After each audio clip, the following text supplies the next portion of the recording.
Bien, il est 9h30. Bonjour à vous toutes et tous. Vous êtes venus nombreux, on est ravis, surtout un dimanche matin comme ça, c'est bien. Il faut dire que le sujet est passionnant. Je vais vous présenter rapidement Michael Pardon, qui est venu vous parler des séries et du pouvoir, des relations qu'il y a entre le pouvoir et les séries. Alors vous êtes enseignant en lycée, mais aussi à l'université de Montpellier, agrégé d'histoire et géographie. Donc vous êtes auteur de plusieurs manuels, on va dire, de scolarité. C'est manuel scolaire, oui. Scolaire, voilà, c'est ça. Manuel de géographie. Voilà. Et puis vous avez une appétence particulière, m'a-t-on dit, pour la géopolitique. Et vous avez surtout une manière d'aborder dans les livres que vous nous présentez aujourd'hui, donc Le pouvoir et les séries. Puis on parlera aussi un peu de Dune, qui vient de sortir cette année, qui est une série également mythique, on va dire, qui est décryptée donc, par Raphaël Pardon. Bon voilà, est-ce que vous voulez rajouter quelque chose à votre présentation ? Non, rien Ça va aller, c'est court, c'est la loi du genre, c'est court. Alors, comme on va parler de séries, c'est des images aussi. On va commencer par vous présenter. Michael a préparé quelques illustrations, puis après on entrera dans le vif du sujet, avec des petits commentaires peut-être sur Scoop. Okay. Pour débuter la réflexion, ce qui me semblait intéressant, c'était de montrer le rapport qui peut exister entre les séries, donc un univers fictionnel, et le pouvoir bien réel.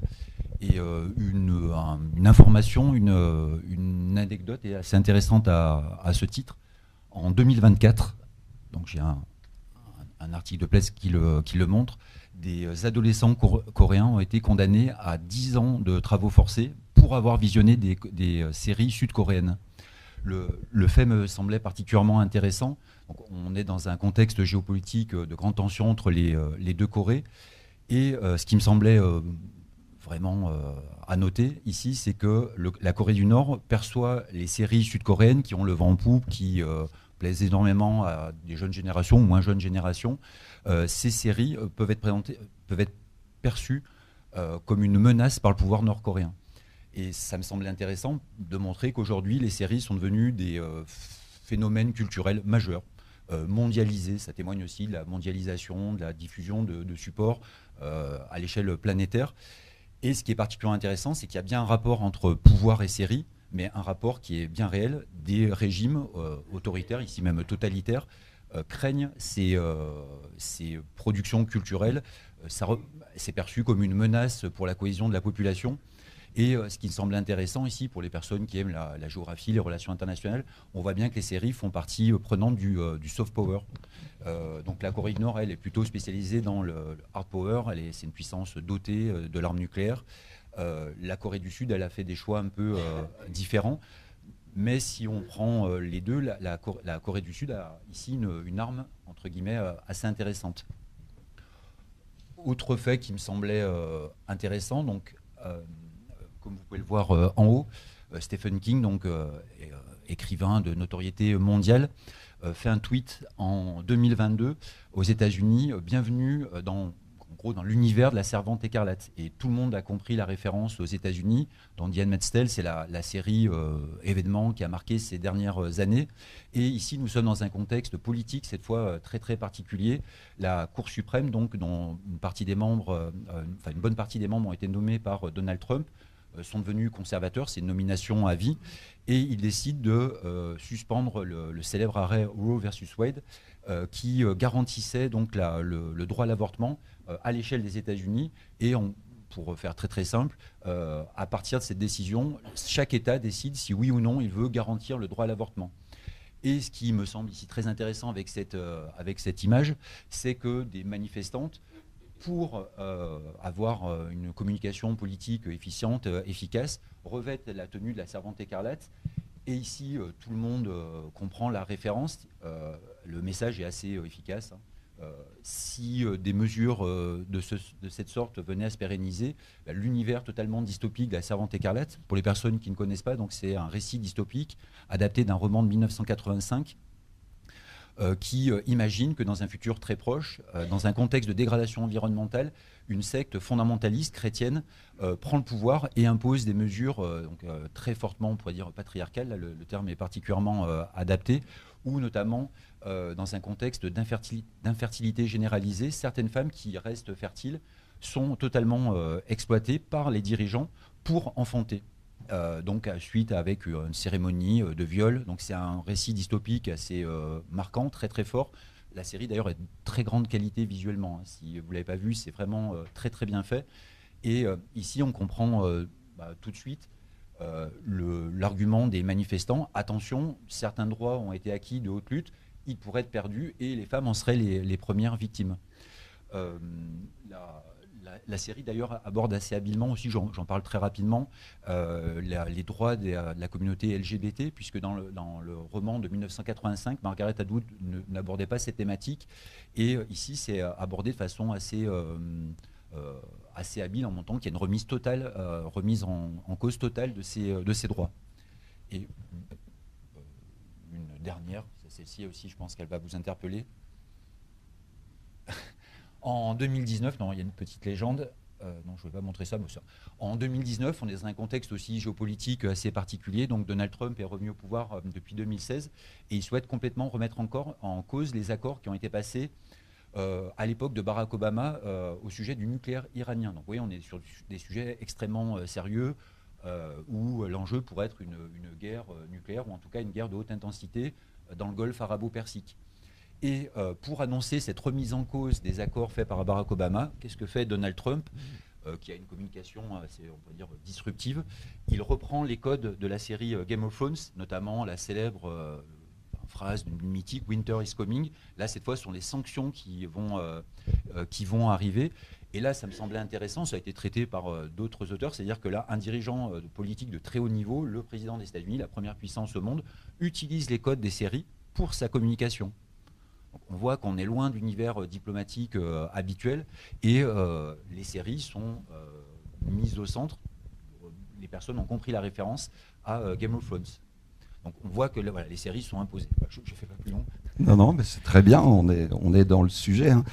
Moi, je voudrais rajouter, par exemple, Netanyahou, qui évoque le jeu du trône mortel auquel se livrent, encore une fois, l'État islamique et l'Iran, quoi. Donc il fait référence aussi à une série. Donc on est vraiment, le monde des séries est dans le champ politique, comme il est dans des contextes sociaux, sociétaux, etc. Mais la politique est vraiment présente. Donc c'est ce qui a dû motiver le choix le choix de 5 séries particulières. Sachant que dans le monde, oui, parce que quand j'ai préparé ce rendez-vous, j'ai appris qu'il y avait, à l'heure actuelle, qui sont diffusées chaque jour sur la planète, 817 000 séries. Voilà. Donc ça situe l'enjeu des séries au plan médiatique aujourd'hui. Alors pourquoi ce choix de 5 séries? On peut les rappeler? Oui. Alors j'ai eu de la chance qu'on me donne beaucoup de liberté. La maison d'édition dont je connaissais la responsable éditoriale m'a laissé carte blanche. Alors pour les personnes qui s'intéressent au sujet, j'avais travaillé au préalable sur l'édition scolaire, les manuels scolaires. C'est un univers très particulier, très cadré, c'est un travail collectif. Tout est pesé, tout est voilà. Donc j'étais un peu habitué à ce cadre et là j'étais un peu surpris, on me laissait un peu carte blanche et donc j'ai pris 5 séries que moi j'appréciais beaucoup. Ensuite, si je les appréciais, c'est qu'elles me semblaient très intéressantes. Moi, je ne sais pas si c'est votre cas, mais quand je regarde les séries, je ne peux pas m'empêcher de voir s'il y a des liens avec l'actualité, l'histoire. Enfin, c'est ce qui me plaît aussi. Donc, 5 séries je peux les présenter un peu. 5 séries qui me semblent intéressantes parce qu'elles donnent aussi un aperçu de toute la complexité de la vision qu'elle donne du pouvoir, de la relation entre ces univers fictionnels et pouvoir. Donc la première, ça c'est un choix qui surprend un peu. La série s'appelle Sons of Anarchy. Elle est faite par ce qu'aux États-Unis on appelle un showrunner, un producteur, réalisateur, quelqu'un qui s'empare du sujet. Ça parle de l'univers des motards criminalisés, ce qu'on appelle aux États-Unis les 1%.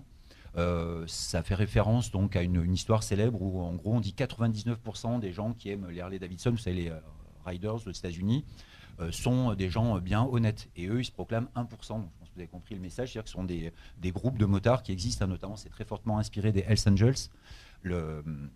Le producteur s'est immergé dans un club de Hells Angels pour être vraiment au plus près de la réalité. Et c'est une série qui est extrêmement brutale, donc si vous n'aimez pas la violence, je vous la déconseille. Il y a des passages qui sont assez durs, un peu comme dans Game of Thrones. Et moi, j'aimais beaucoup, enfin cet univers m'intéressait, c'est assez brutal. Et j'ai découvert des choses très intéressantes, par exemple Sons of Anarchy, donc une série sur les motards criminalisés, s'inspire très explicitement du Hamlet de Shakespeare sur la trame narrative. Donc on voit que voilà, les réalisateurs, quand on parle de séries de qualité, on a vraiment des séries de grande qualité. Et là, ce qui m'intéressait, c'est de voir en fait des groupes qui sont en dehors de l'État, en marge du pouvoir, qui vivent d'un pouvoir criminalisé. D'ailleurs, dans la série, on voit peu l'État, et quand on voit l'État, il est souvent dépeint sous un jour un peu négatif. Les personnages, par exemple, qui travaillent pour le gouvernement ont une attitude assez répréhensible. Il y a une certaine noirceur chez ces personnages. Et c'est ce qui me semblait intéressant. Et on en parlera peut-être. Moi, j'ai fait le lien notamment avec Thomas Hobbes par rapport à la notion de... Voilà, on en parlera. Ensuite, sur la série qu'on a évoquée tout à l'heure, La Servante écarlate, par rapport à la question de... Enfin, c'était un récit dystopique, donc c'était intéressant, je pense, de l'intégrer. Ce qui me semblait ici passionnant, c'est ce rapport très brutal d'un État fort, totalitaire, qui abat la démocratie. Donc un récit qui imagine qu'on puisse abattre la démocratie, ça en dit long aussi sur les peurs actuelles. Parce qu'on en parlera peut-être aussi, les séries où toute production culturelle, finalement, notamment dystopique, finalement reflète les peurs d'une époque. Le lien entre la fiction et les peurs d'une époque sont ici assez évidentes, mais je pense qu'on y reviendra. Ensuite, Narcos. Alors là aussi, c'est une série qui a marqué les esprits parce que donc c'est une fiction autour de narcotrafiquants, notamment Pablo Escobar, El Chapo, Guzman. Mais les producteurs disent en gros, c'est pas forcément une biographie de Pablo Escobar, c'est plus une réflexion, un cycle sur la cocaïne et le trafic de cocaïne. Un peu ce qui a été fait dans certains films. Et là, le format de la série est particulièrement intéressant parce qu'on voit en fait beaucoup de causes, de conséquences de ce trafic à différentes échelles. Et ce qui m'intéressait ici, c'est la notion de groupe criminel, en fait, de pouvoir caché, quand finalement des groupes criminels ont plus de pouvoir qu'un État. On verra la notion d'État failli, par exemple. Ensuite, Game of Thrones, donc là, moi, c'est personnellement ma série préférée. Pour vous faire une confidence, j'ai jamais apprécié l'univers de la fantasy, mais quand j'ai vu pour la première fois Game of Thrones, ça a été vraiment un choc. Et là, la série, on peut dire que c'est... y a tout en fait dedans. Les rapports entre pouvoir et religion, qu'est-ce qu'un bon dirigeant. Moi, ici, j'ai essayé de faire des liens modestement avec Machiavel, par exemple. Et la série est totalement fascinante. Notamment, ce qui m'a le plus incité, donné envie de réfléchir un peu plus, c'est les liens entre pouvoir et religion. On en parlera peut-être un peu plus.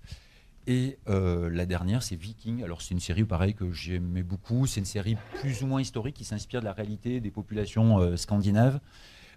Et qui me semble intéressante aussi parce qu'on voit des rapports entre le pouvoir, c'est-à-dire comment gagner le pouvoir, comment le maintenir. Donc j'ai fait aussi des liens ici avec Machiavel. Ce qui semblait aussi intéressant, c'est de voir est-ce que ça correspond à la réalité historique, mais ce n'était pas du tout mon fil conducteur.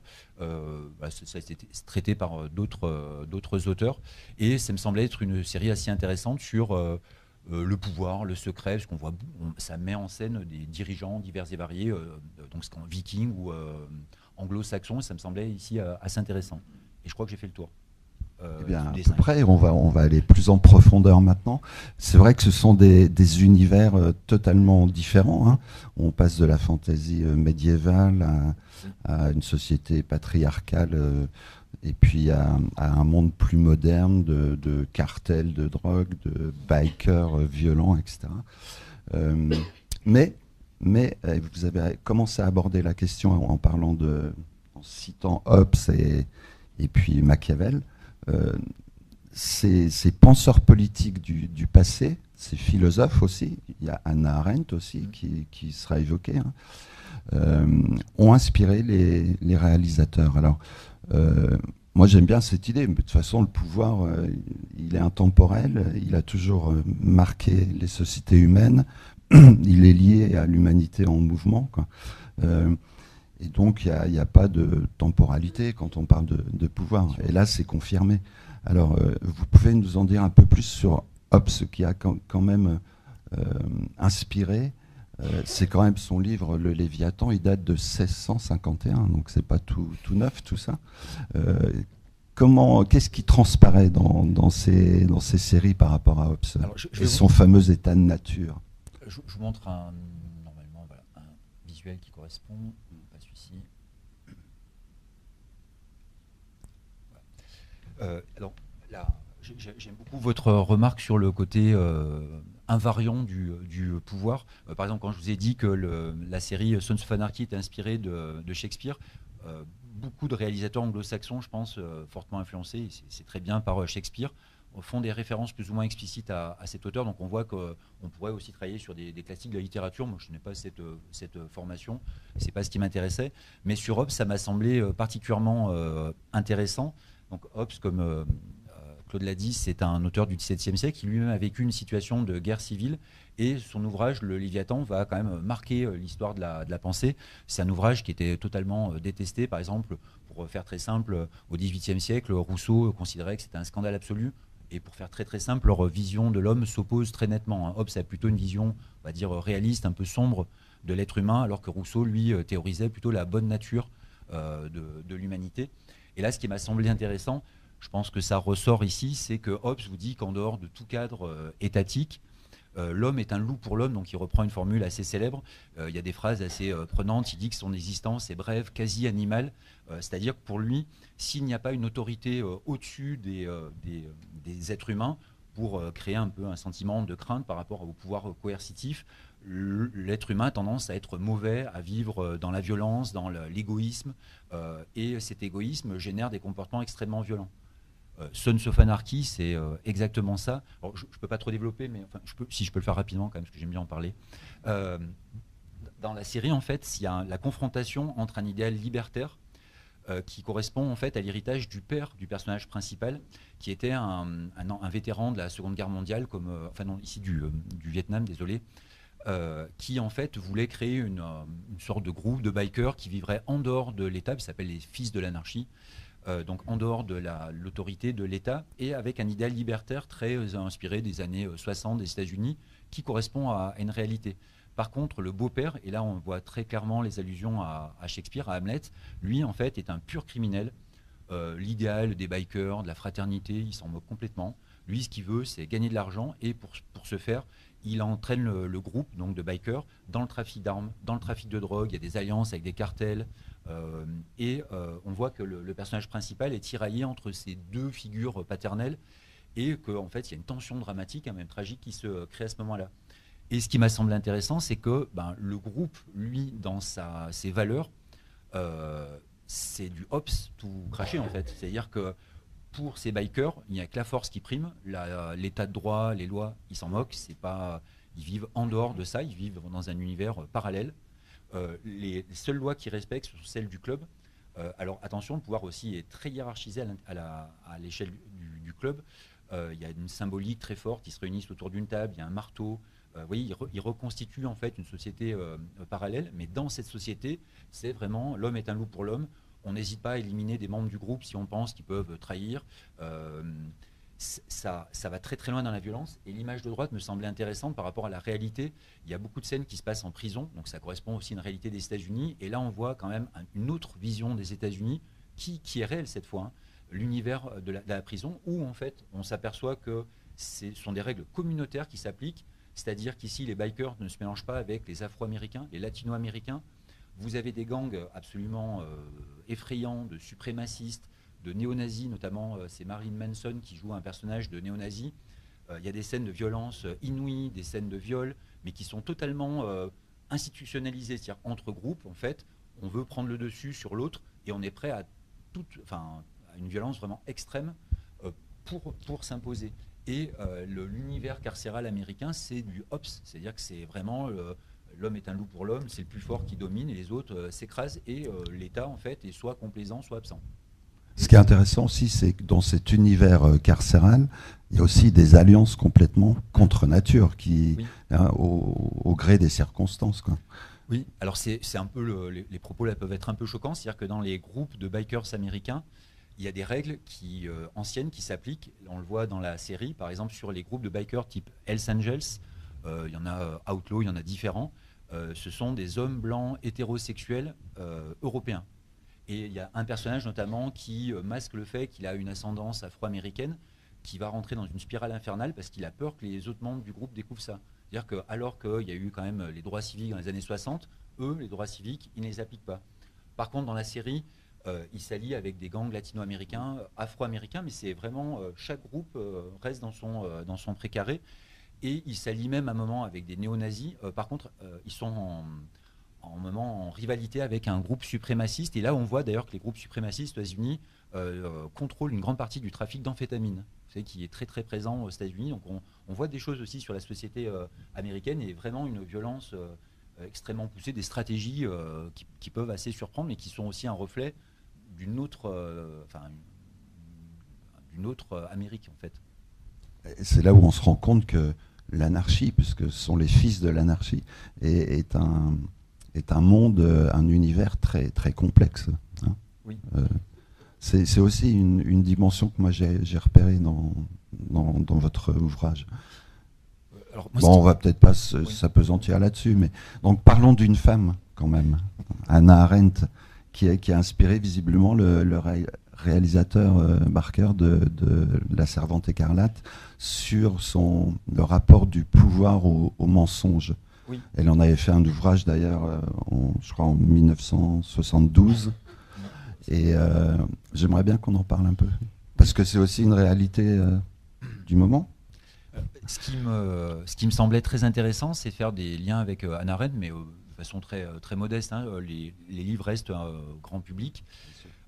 C'est par exemple ce double discours systématique met en lumière Hannah Arendt dans l'ouvrage Du mensonge à la violence de 1972, en disant en fait le pouvoir, notamment le pouvoir totalitaire, parce que bon, elle a beaucoup écrit sur les systèmes totalitaires, se caractérise par un double discours systématique. Il y a le discours officiel et diplomatique, discours officiel, et puis la réalité du discours. Et dans La Servante écarlate, ce qui semble intéressant, c'est que donc le pouvoir est détenu donc, par un groupe qui s'appelle les Fils de Jacob. Ce sont des extrémistes, on pourrait dire que c'est une secte protestante, parce que Margaret Atwood était spécialiste du XVIIe siècle, elle a beaucoup travaillé sur les sectes protestantes, et c'est ce qui l'a inspiré.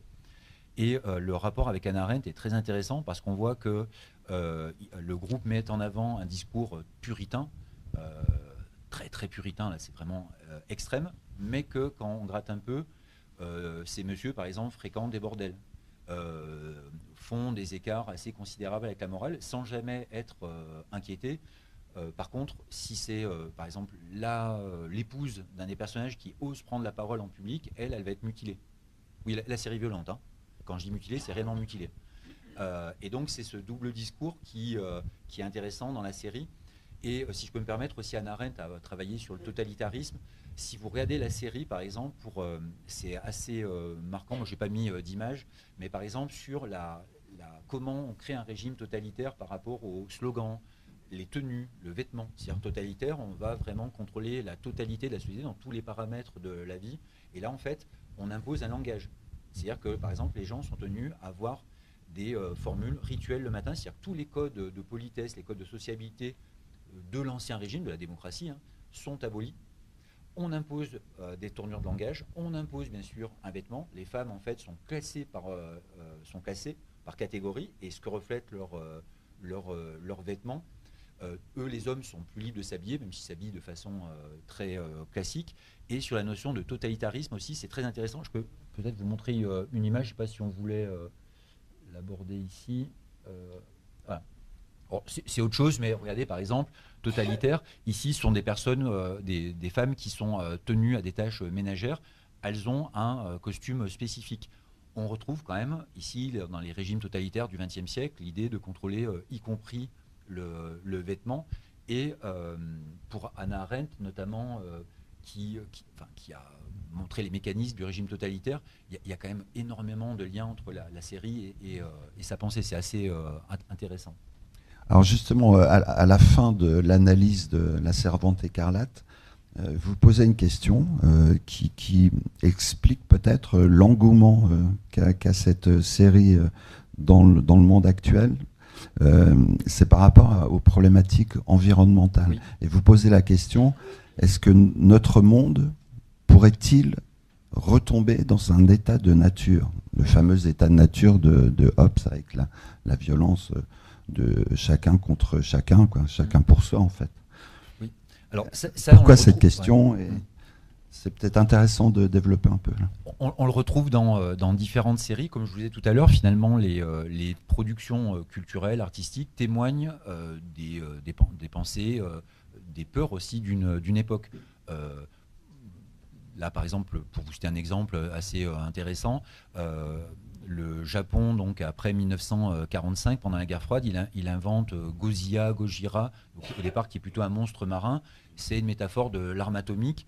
Voilà, c'est un pays qui a été traumatisé, donc l'art transcende un peu cette peur.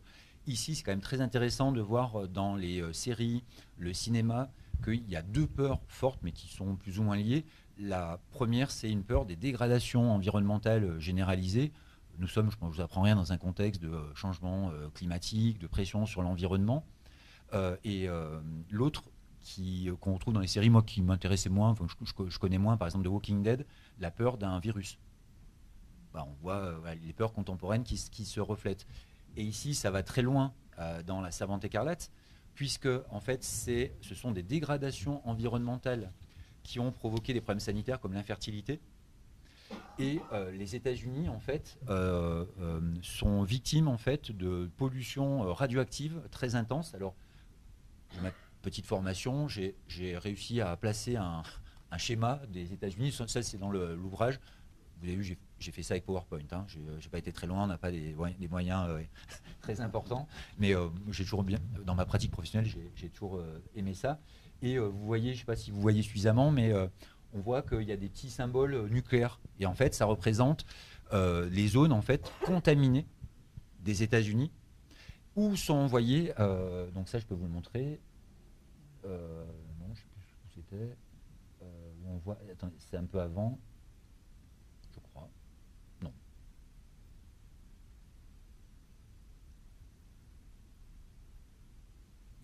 Je ne sais plus, je l'ai mis, on voit une scène.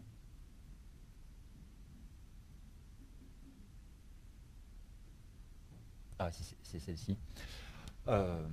À droite, où en fait, le lien aussi avec Hannah Arendt est très intéressant. Vous savez, Hannah Arendt dit que le régime totalitaire, les régimes totalitaires cherchent à provoquer la désolation. C'est un de ses concepts clés, c'est-à-dire vraiment anéantir les êtres humains qui oseraient résister ou qui pourraient fondamentalement résister. Et ici, on voit une scène qui est extrêmement intéressante. Après, peut-être, on parlera de la question des femmes, du féminisme. Peut-être, ouais. Et parce que les deux images sont liées, moi je le traite sous cet aspect. Ici, en fait, donc les femmes récalcitrantes, les femmes spécifiquement, sont envoyées dans les zones contaminées pour décontaminer sans aucun matériel de protection. Donc l'idée, c'est vraiment, on est un peu dans l'idée du goulag, des camps de concentration, de faire mourir quelqu'un à petit feu en le brisant physiquement, mentalement. Et la série évoque ça, ça veut dire que tout part d'une dégradation environnementale. Et là, c'est quand même intéressant, mais un peu effrayant.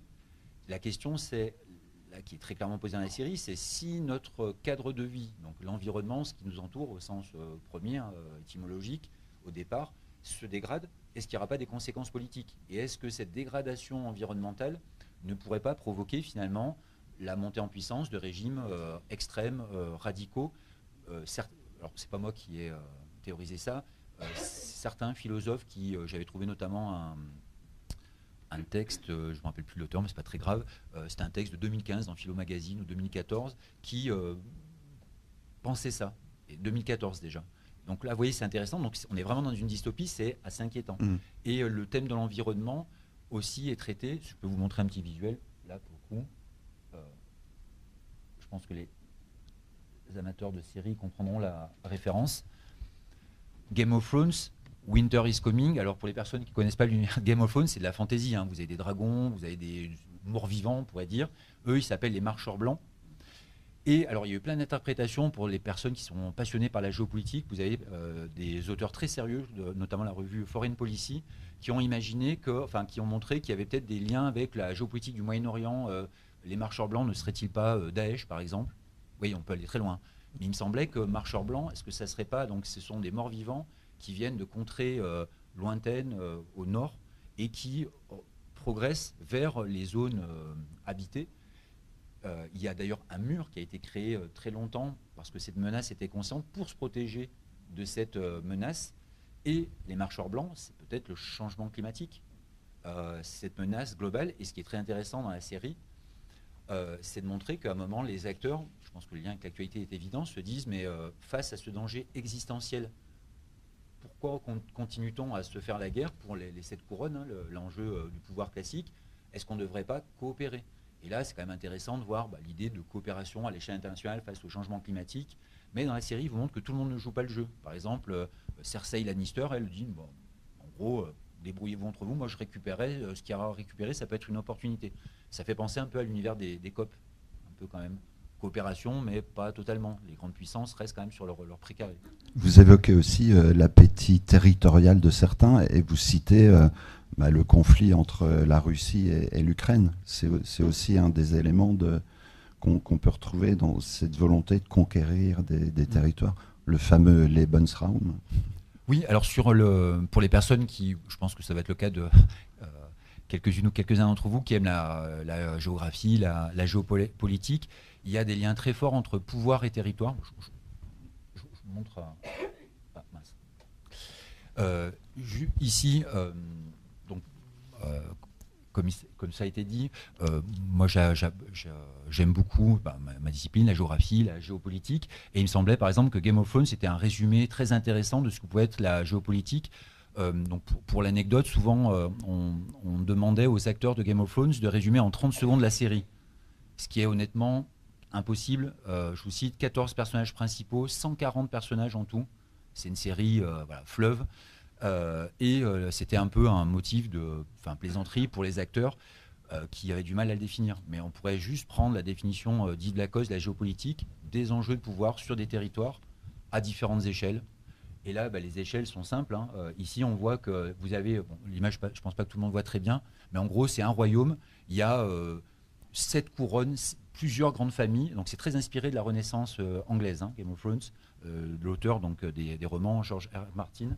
Et en gros, chacun convoite le contrôle du territoire. Mais ce qui est intéressant par rapport à la notion d'échelle, puisqu'on est au Festival de géographie, il peut y avoir des enjeux à d'autres échelles, avec des ordres de grandeur plus importants, par exemple la défense de l'entièreté du territoire face aux marcheurs blancs, mais aussi des enjeux plus à l'échelle locale. On a un peu cette idée d'enjeux à plein d'échelles différentes, et la série est assez magistrale. Et juste, j'ai ajouté une série qui m'a beaucoup plu, j'avais un peu travaillé dessus pour un article, c'est Yellowstone. Très honnêtement, pouvoir et territoire, c'est évident. Donc très rapidement, pour les personnes qui ne connaissent pas la série, c'est joué quand même par Kevin Costner. Et vous verrez, il y a après des multiples déclinaisons. Yellowstone, pas forcément encore très connue en France, c'est la série qui a battu Game of Thrones en streaming. C'est la série qui a été la plus regardée, notamment pendant le Covid, aux États-Unis. Et alors, il y a plein d'études intéressantes. Certains ont dit oh là là, mais c'est trop réac, c'est ce qu'on appelle aux États-Unis Red State Show, en gros un programme républicain. Il y a eu des études, c'est sérieux, hein, les gens passent du temps là-dessus, qui vous montrent que autant les démocrates que les républicains ont regardé. C'est une série vraiment très intéressante. Et donc, Kevin Costner joue le rôle d'un propriétaire terrien, mais qui a le plus grand ranch des États-Unis, à côté du parc naturel Yellowstone. Et l'idée, c'est très simple. Lui, il a son territoire, un espace approprié, délimité. Ouais, excusez-moi, je suis prof quand même, hein, donc je tendance à...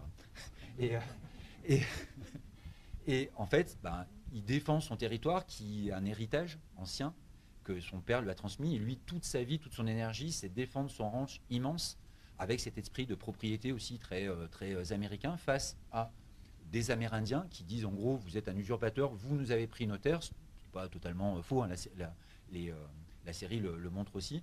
Vous avez aussi, c'est très intéressant par rapport à la notion de conflit d'usage, des promoteurs immobiliers qui viennent de Californie, ils ont plein d'argent à investir, et le Montana, pour eux, c'est c'est le nouvel Eldorado du tourisme. Vous avez d'autres ranchers aussi concurrents qui n'hésitent pas à empoisonner le bétail. C'est assez violent. Et là aussi, même chose, intéressant d'un point de vue politique, on voit très peu l'État. Tout se joue à l'échelle du Montana. Lui, à un moment, il se fait élire gouverneur. Et en gros, il applique sa loi. C'est-à-dire qu'à un moment, si le conflit devient trop important, on élimine l'adversaire, on fait disparaître littéralement des cadavres. Tout ça pour un territoire. Et je peux me permettre, honnêtement, c'est une très très belle série, donc j'en traite pas du tout dans le livre. C'est Taylor Sheridan qui fait ça. Taylor Sheridan, aujourd'hui, c'est la star aux États-Unis. Paramount a fait un contrat énorme. Et conseil, si vous ne l'avez pas déjà vu, des préquels ont été réalisés. Donc 1923, 1883, c'est-à-dire que vous remontez dans la genèse du comment un aussi grand ranch a pu être créé. Et vous avez quand même 1923, Harrison Ford, Helen Mirren. C'est du spectacle de très grande qualité, c'est honnêtement très très intelligent. Et Taylor Sheridan, je vous assure, c'est un peu comme Kurt Sutter, c'est quelqu'un d'intelligent, de cérébral, il y a beaucoup de références, c'est vraiment bien. Voilà une belle promotion. Promotion, mais totalement désintéressée. Alors, ces liens entre les séries et ce que je vais appeler la vraie vie, ça transparaît particulièrement dans Narcos, oui, où se mêlent des images de fiction, mais aussi des images d'archives sur le contre-pouvoir oui, de Narcos, notamment à travers l'action sociale qu'il mène oui, dans le pays. Et oui, c'est intéressant, là c'est vraiment clair, quoi. Alors, la série Narcos, c'est particulière parce qu'elle se veut vraiment le récit le plus fidèle possible des parcours criminels, notamment pour commencer donc, en Colombie, de Pablo Escobar. Et ensuite, il y a un autre cycle qui est centré sur le Mexique, puisqu'en fait, c'est vraiment plutôt le cycle de la cocaïne, hein, plutôt que des narcotrafiquants. Et donc, on suit des narcotrafiquants extrêmement connus qui ont marqué l'histoire. Hein. Pablo Escobar, quand même, pour citer une chose, il a un dossier à un moment du ministère de la Justice contre lui. Il ne fait pas disparaître, ça c'est une phrase de Narcos, il ne fait pas disparaître le dossier, il fait disparaître le ministère de la Justice. C'est-à-dire qu'il a programmé l'attaque d'un groupe, d'ailleurs marxiste, dans la réalité. Hein. Et ils ont attaqué le ministère de la Justice, ils l'ont fait brûler. Donc là on voit le niveau de violence, de pouvoir de ces groupes.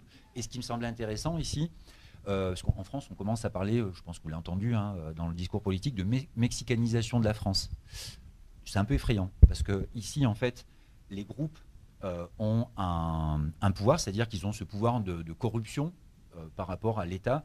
Alors, pour les personnes qui s'intéressent au Mexique, le PRI, le Parti révolutionnaire institutionnel, c'est le grand parti mexicain qui dirige le pays depuis très longtemps, c'est très documenté, hein, a fait un pacte avec des groupes criminels pour se maintenir au pouvoir. En gros, on vous laisse faire votre trafic, vous nous aidez à gagner les élections. D'ailleurs, la série montre, images d'archives à l'appui, que c'est la réalité, parce que la série, et justement, c'est quand même ce qui est marquant, c'est quand même une série de grande qualité. Vous avez la fiction qui est ponctuée d'images d'archives.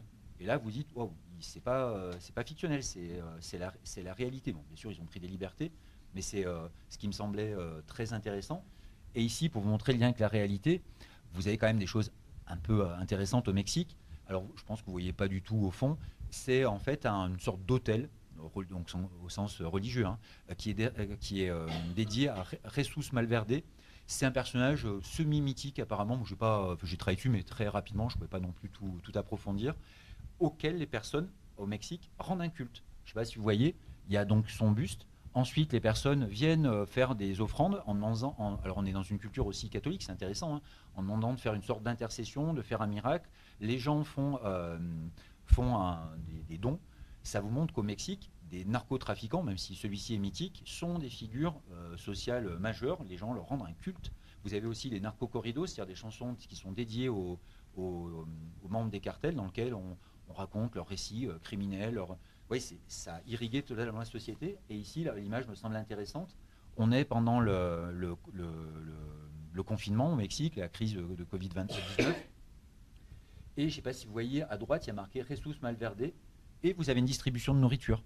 Alors, elle n'est pas faite par Jesus lui-même, hein, elle est faite par des groupes criminels. Ça veut dire que, c'est quand même intéressant, un groupe criminel remplace l'État dans des fonctions essentielles, notamment de lien social, fait de la distribution de nourriture, va aider les personnes démunies. Ça veut dire que le groupe criminel se substitue à l'État, supplée l'État. Et au Mexique, on parle de, en anglais, collapse state, État failli. parce que l'État a démissionné de certains champs sociaux, et ce sont les groupes criminels qui l'ont remplacé. Et là, c'est quand même assez inquiétant d'un point de vue politique, démocratique. C'est-à-dire qui a la réalité du pouvoir. Et là, je cite dans l'ouvrage un juge antimafia italien, Roberto Scarpinato, qui vous dit, j'aime bien l'étymologie, le pouvoir est toujours obscène, mais au sens étymologique, obscénum, en gros caché. Et là, oui, ceux qui détiennent le pouvoir au Mexique, ce ne sont pas les acteurs politiques qu'on voit, ce sont des acteurs cachés. Les influenceurs, non. Eh bien, abordons la question de la féminisation du pouvoir, qui a été aussi une des anticipations, là, pour le coup, des séries, notamment dans Game of Thrones. Le temps avance, oui, donc on vous laisse la parole aussi. Les séries, enfin, je vous laisse juge, hein, moi je veux pas, sont, il me semble, un peu en avance sur le champ politique, dans le sens où elles mettent en avant des personnages féminins politiques majeurs. Alors ici, j'ai mis un petit témoignage, bon, bien sûr vous ne pouvez pas le lire. En fait, on m'avait donné ça pour une interview au téléphone, pour un journal féminin, et c'était très intéressant la discussion. C'était en fait, on m'envoie des témoignages de lectrices en me disant qu'est-ce que vous en pensez. Et pour faire très simple, les deux lectrices qui ont la cinquantaine, c'est important pour la suite, disent en gros, moi quand j'étais jeune, les séries, ça m'intéressait pas trop parce qu'en fait, c'est pas moi qui le dis, les femmes, les personnages féminins étaient des potiches. Et donc, je n'arrivais pas à m'identifier. À un moment, on dit, il y avait, je ne sais plus comment elle s'appelle, dans Chapeau melon et bottes de cuir, je sais plus comment elle s'appelle. Voilà. Et là, la personne dit, Cécile, elle me plaisait parce qu'elle avait un rôle de séductrice, mais quand même, c'était une femme d'action. Là, c'était intéressant. Et il y a l'idée que les séries ne plaisaient pas aux femmes parce qu'elles ne pouvaient pas s'identifier. Et il y a un témoignage qui est quand même intéressant, parce que ça va faire le lien avec ce que je vais vous dire ensuite. Une personne qui dit, moi, dans Game of Thrones, j'aime bien Cersei Lannister. Elle est dure, mais quand même, c'est une femme de pouvoir. Alors, c'est super intéressant, mais moi, je trouve que c'est vraiment intéressant. Cersei Lannister, c'est une femme de pouvoir qui, par exemple, est prête à sacrifier des membres de sa famille, celle qui prononce la célèbre phrase au jeu du trône, on gagne ou on meurt. C'est-à-dire, elle a une conception de la politique, quand même, voilà, elle place le décor, c'est-à-dire, si vous voulez entrer en politique, si vous voulez vous confronter à moi, préparez-vous, parce que moi, c'est en gros à la vie, à la mort. Je pourrais vous raconter ses exploits. Et là, ici, elle est mise en évidence sur le trône de fer, parce qu'elle va accéder au trône de fer. Ça veut dire que dans la série Game of Thrones, on imagine qu'une femme arrive sur le trône de fer, donc normalement, ça ne devrait pas être choquant, sauf que Game of Thrones, donc univers de fantasy inspiré du Moyen-Âge, de la Renaissance, mais aussi de Rome, c'est très complexe, est un univers éminemment patriarcal. Et là, dans la série, en fait, le père de Cersei Lannister, c'est le chef dynastique, le chef de clan, très dur, c'est l'homme politique de la Renaissance, et son intérêt, sa famille avant tout. Et il fait comprendre à Cersei que, en fait, c'est une femme, et donc elle va jouer un rôle secondaire. En gros, ce qu'on lui demande, c'est d'entrer dans une stratégie matrimoniale, d'épouser. Elle, ça l'intéresse pas. Alors, je ne sais pas si vous connaissez la série, parce qu'elle entretient une relation amoureuse avec son frère. Oui, la série, ça va loin, il y a de l'inceste. Oui, pour les personnes qui ont l'âge dans le livre, je fais même le lien entre sexualité et pouvoir. Mais je n'en dirai pas plus au vu du public familial. Cersei Lannister, c'est un personnage qui est fascinant. En gros, elle est, on attend d'elle en fait qu'elle se marie, qu'elle soit finalement soumise, et elle veut exercer le pouvoir. Et ce qui est intéressant, elle a très bien compris que son frère, avec qui elle a une relation amoureuse, il est très beau, il est très courageux, c'est un bon militaire, mais il n'est pas très futé. Elle est beaucoup plus compétente que lui. Son autre frère, Tyrion Lannister, c'est intéressant, parce que là aussi, il y a un thème qui il est totalement méprisé par son père, parce qu'il est nain.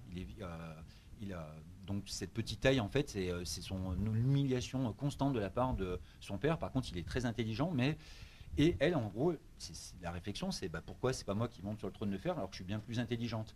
Et sans trop divulgacher, elle va y arriver. Par contre, elle va y arriver par des moyens extrêmement violents. Et ce qui me semble intéressant, c'est ici, on montre que finalement, j'ai fait référence ici au prince de Machiavel. Donc Machiavel, en gros, son interrogation, c'est finalement, c'est quoi un bon prince? Et l'objectif, dans lui, quand il a vécu l'Italie des guerres fratricides, c'est finalement quelqu'un qui arrive au pouvoir et qui permet d'assurer le bien commun. Et en fait, si vous regardez, le prince, en fait, dans Machiavel, c'est plutôt une princesse. Alors, Cersei Lannister, elle va très très loin dans la violence, c'est un peu une violence destructrice. Il y a un autre personnage aussi qui va. Bon, ça, c'est par contre des choix des auteurs de la série, pas dans le roman. Hein, par rapport à un autre personnage féminin, donc notamment qui conduit des dragons, c'est un univers de fantasy. Mais moi, pour moi, le personnage féminin qui était vraiment très intéressant, c'est Sansa Stark, donc c'est notre famille. Elle se conforme totalement aux attentes d'une société patriarcale quand elle est jeune. Elle veut devenir, en gros, princesse, elle fait de la couture. Il y a une opposition très intéressante avec sa petite sœur et qui, elle veut devenir une guerrière. Et elle se conforme à ça. Sauf que, elle veut se marier, sauf que par le jeu du trône, les alliances politiques complexes, à un moment, elle est totalement instrumentalisée et on la force à se marier avec un psychopathe, Ramsay Bolton, c'est le pire personnage de Game of Thrones. Alors lui, il est vraiment, c'est un sadique. Ça va très très loin. Elle subit des humiliations, des violences, des viols à répétition. Sauf que elle va arriver à s'en sortir. Et là, il y a une forme de résilience et de transformation de cette jeune femme qui devient en fait une dirigeante à part entière et peut-être la plus avisée. Elle n'utilise pas la violence aveugle, un peu comme Cersei Lannister, très destructrice. Elle pense au bien commun de son royaume, le royaume du Nord. Elle défend les intérêts de son royaume. Et finalement, dans la série, c'est elle qui est peut-être la dirigeante la plus complète. Et donc, tout en rassemblant voilà. les autres forces contre justement les marcheurs blancs. Ça.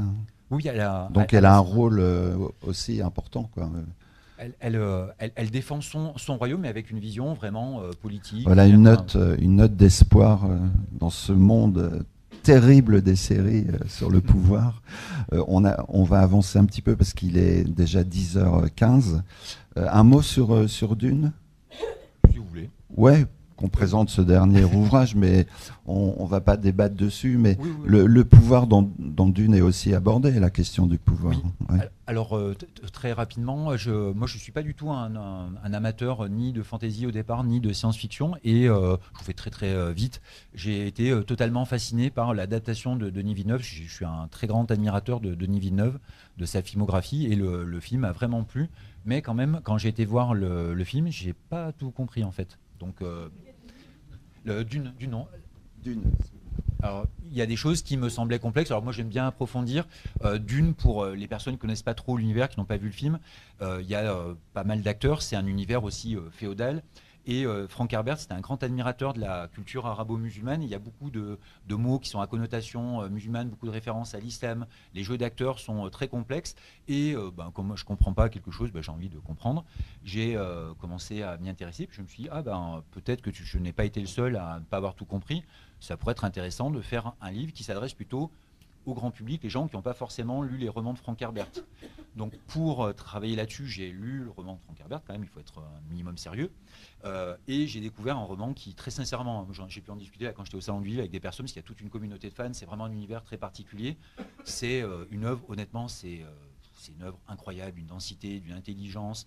Je pense qu'on peut le lire 2-3 fois, c'est un cycle énorme. Là, je fais référence sur tout ce qui a été adapté au cinéma. Et c'est aussi un discours, je le fais très rapidement, c'est aussi un discours sur le pouvoir, juste deux choses. La première, c'est que Frank Herbert écrit le roman en 1965 et il imagine que le futur est revenu en fait à un système féodal avec en fait un empereur, mais qui chapeaute des familles qui sont un peu en opposition, un peu comme dans Game of Thrones. En gros, chacune contrôle une planète. Et il y a des jeux politiques extrêmement complexes, des stratégies, par exemple pour éliminer un concurrent. Et ça m'a semblé intéressant. C'est vraiment un discours sur le pouvoir. Et Frank Herbert, pour faire simple, lui, très clairement, il interroge le lien entre pouvoir et religion. Et notamment, ce qui lui faisait peur, parce qu'il a beaucoup travaillé dans la politique, c'était finalement, est-ce qu'il n'y a pas un danger à ce qu'il y ait un rapprochement, une confusion entre le pouvoir religieux et le pouvoir politique, notamment la dimension messianique. Si on s'intéresse à l'actualité géopolitique, on voit que ça peut être effectivement un peu problématique. Et la deuxième chose, on est au festival de géographie, géopolitique, dans l'adaptation de Denis Villeneuve, il est fait très souvent mention du pouvoir du désert. Et là, c'est très intéressant. On peut penser que ça fait référence, vous savez, au Sea Power pour les personnes qui aiment la géopolitique, de Mahan, l'idée que la puissance vient essentiellement des océans. Et là, on voit en fait que c'est très géographique, que finalement, le personnage, donc Paul Atreides, à un moment, dont la famille a été massacrée, il se replie dans le désert, et que cette planète, donc Arrakis, très hostile, il fait des chaleurs accablantes, et entièrement, il y a eu une dégradation environnementale là aussi. Finalement, elle lui donne du pouvoir et ça renvoie, je ne sais pas, par exemple, à la guerre asymétrique, le fait de se replier. Moi, je fais référence, j'ai rien inventé là-dessus, hein, à Laurence d'Arabie, mais je cite aussi des auteurs très classiques sur les stratégies de repli, finalement, le pouvoir que ça donne. Et le pouvoir aussi du désert, c'est lié dans ce désert, en fait, est produit l'épice. Alors, Frank Herbert, lui, quand il parlait de l'épice, en fait, il pensait, il l'a dit hein, dans des ouvrages, il pensait au pétrole à l'époque de l'OPEP, c'est-à-dire à un moment une ressource qui donne la toute-puissance, qui crée une interdépendance généralisée. Et dans le livre, je dis ça peut faire référence aussi à l'épice au sens littéral, c'est-à-dire qu'au XVIe siècle, les clous de girofle, le poivre qui se vendaient à l'unité, donnaient une richesse immense, un pouvoir immense. On peut faire référence aujourd'hui aux terres rares, aux matériaux stratégiques, la conquête de l'espace, Elon Musk, l'appétence des grandes puissances pour cette ressource qui finalement structure tout. Voilà. Alors, avant de vous passer la parole, il reste 10 minutes. Hein. Toute petite question encore qui veut me rassurer, moi. Je cite la dernière phrase de votre conclusion. Donc, c'est la fin de cet ouvrage. Vous dites, dans la réalité, comme dans les séries, un pouvoir responsable peut-être éviter que le pire soit certain. Rassurez-nous. Il me semble que les séries sont sombres, hein. Sons of Anarchy, Game of Thrones, c'est très sombre, Narcos aussi, mais on voit quand même dans les séries qu'il y a parfois des lueurs d'espoir. Dans La Servante écarlate, la résistance des femmes incarne un contre-modèle, peut-être une alternative. C'est pas totalement sombre, résistance qui peut être très violente, hein, mais qui peut incarner. Dans Game of Thrones, c'est ce que je vous expliquais tout à l'heure sur le fait que le pouvoir politique donc fragmenté arrive à se mobiliser pour faire front face à un danger existentiel. Dans Narcos, c'est peut-être un peu plus sombre. On a quand même, là quand j'écris cette phrase, je pensais pas mal à Game of Thrones en fait. Il y a quand même une lueur d'espoir. Autrement, oui, effectivement, tout ça serait très décourageant. Okay, donc vous avez la parole. Désolé, on a question, j'imagine. Allez-y. Parlez.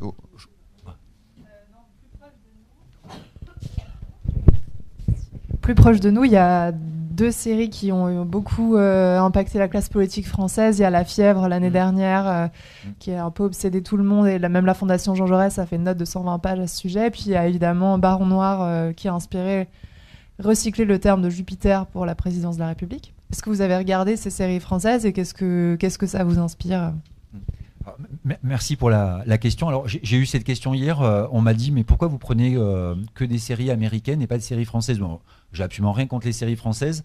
Par exemple, Le Bureau des légendes ou Engrenage, j'ai beaucoup aimé.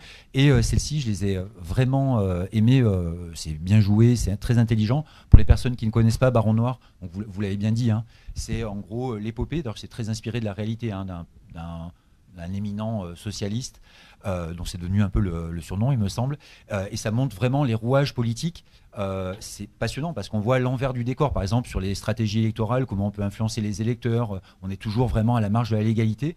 Et La Fièvre, moi, j'ai vraiment aimé. C'est une série qui prend les tripes. Ça évoque en gros l'importance aujourd'hui des réseaux sociaux dans une France très fragmentée. Je pense que le concept c'est archipélisé et j'ai trouvé brillante parce que par exemple il y a des références très appuyées à Stefan Zweig, Le Monde d'hier. Ouais, c'est une série vraiment intelligente, c'est vraiment bien fait. Ça a été, vous l'avez dit en fait, ça a été analysé par des personnes, des politologues qui le font bien mieux que moi. Sur les aspects institutionnels, moi je ne serais pas forcément senti trop armé, mais en tant que téléspectateur, j'ai beaucoup vraiment apprécié. Je sais par exemple que une personne avec qui j'avais un peu travaillé, là, Emmanuel Taïeb, à Sciences Po Lyon, a travaillé dessus. Il y en a aussi un qui est très connu, Lefebvre, qui a travaillé dessus, qui a fait des articles. C'est passionnant, hein. Je suis vraiment à conseiller. Bonjour, j'ai des questions. Et vous, en tant qu'enseignant, les élèves des lycées, collèges, vers quel type de série ils sont la préférence, violence ou Game of Thrones, hein. Et cette génération qui est en train de grandir avec ces séries qui sont très violentes, une distorsion de la réalité par rapport à ma génération, que nous, on regardait des séries comme La Petite Maison dans la Prairie. Je dis, est-ce que toutes ces séries, quelle est l'influence sur cette génération qui arrive à faire la différence entre fiction et réalité? Ouais, c'est une très bonne question. C'est vrai que l'univers des séries a complètement changé. Hier, je parlais avec un collègue qui me disait que lui, il n'aimait pas les séries parce qu'il était resté vraiment sur l'image des séries un peu anciennes, enfin, d'autres façons de les regarder. Et ce qui est très intéressant, c'est que... Alors moi je cloisonne dans mon activité professionnelle, je ne parle pas de ce que je fais, j'évite le défaut, vous voyez, des gens qui sont un peu autocentrés, qui parlent de leurs livres à leurs élèves. Voilà, moi je cloisonne complètement, mais récemment, de façon un peu plus subtile, j'ai demandé à des élèves de première, je ne sais plus ce que c'est, ce qu'elles regardaient comme série, et c'est beaucoup des séries sud-coréennes en fait. Voilà. C'est vraiment un prisme, un tropisme très fort exercé par ces séries. Après, attention, il y a ça a été expliqué, enfin ça a été dit au début, il y a aujourd'hui une offre pléthorique, c'est-à-dire qu'il y a une offre énorme de séries, et c'est très difficile, je pense, je sais pas, il faudrait qu'il y ait des travaux là-dessus. Finalement, qu'est-ce que regardent les jeunes? Après, sur ce que vous avez dit, c'est très intéressant, mais très honnêtement, alors je vous donne une anecdote. J'ai une collègue avec qui j'avais travaillé dans l'édition me dit mon mari me reproche de ne jamais avoir regardé Game of Thrones, je veux pas le regarder parce qu'on m'a dit que c'était trop violent. Je lui dis bah oui, si t'aimes pas la violence, franchement ne le regarde pas. Donc honnêtement, moi il m'est arrivé de discuter avec des jeunes qui m'ont dit moi j'ai regardé Game of Thrones à 14-15 ans. Voilà, moi je serais pas bon après malheureusement quand on connaît les réalités d'une famille, les jeunes regardent sur leur téléphone, sur l'écran. C'est pas fait en fait pour les enfants en fait. Hein. Ces séries. Et sur le rapport à violence, c'est un sujet très abondamment traité. Moi, je pense qu'il y a un âge pour le regarder. Très honnêtement, par exemple, la scène des noces sanglantes de Game of Thrones. Quand vous l'avez vu en étant adulte, vous dites waouh, ils vont trop loin. Même Sons of Anarchy, des fois, je me suis dit mais est-ce que j'ai envie de regarder ça? Moi, juste par exemple, une confidence. Certains qui vont hurler, moi je suis pas fan absolu de Quentin Tarantino. Il y a des films que j'aime beaucoup de lui, mais il y a des films où son rapport à la violence me gêne. Ce côté esthétisant de la violence, excusez-moi, ça m'énerve, c'est un cri du cœur. La violence, c'est pas fun. Vous voyez, et le sang qui gicle, tout ça, bon, c'est de l'art. C'est son truc. Hein, où il y a des films, mais moi ça me plaît pas. Par contre, dans les séries, Game of Thrones, c'est pas de la violence gratuite. Je vous prends une anecdote. À un moment, on a dit aux États-Unis, enfin, il a été dit aux États-Unis, mais Game of Thrones finalement entretient la culture du viol parce qu'il y avait des scènes de viol. Mais c'est pas dire oh en gros c'est bien de violer, c'est dire regardez dans cette société patriarcale, les femmes sont en fait des objets, des trophées, et il y en a qui se font violer. Et ça donne du sens par rapport au récit, ce que je vous expliquais par rapport à Sansa Stark. Mais c'est vrai que elles sont violentes, mais en gros, c'est pas du tout conçu pour des jeunes en fait. Mais après, c'est vrai qu'aujourd'hui, contrôler ce qu'ils regardent, c'est pas facile.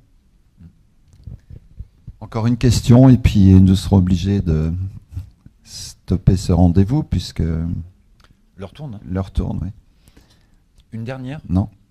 Dernière?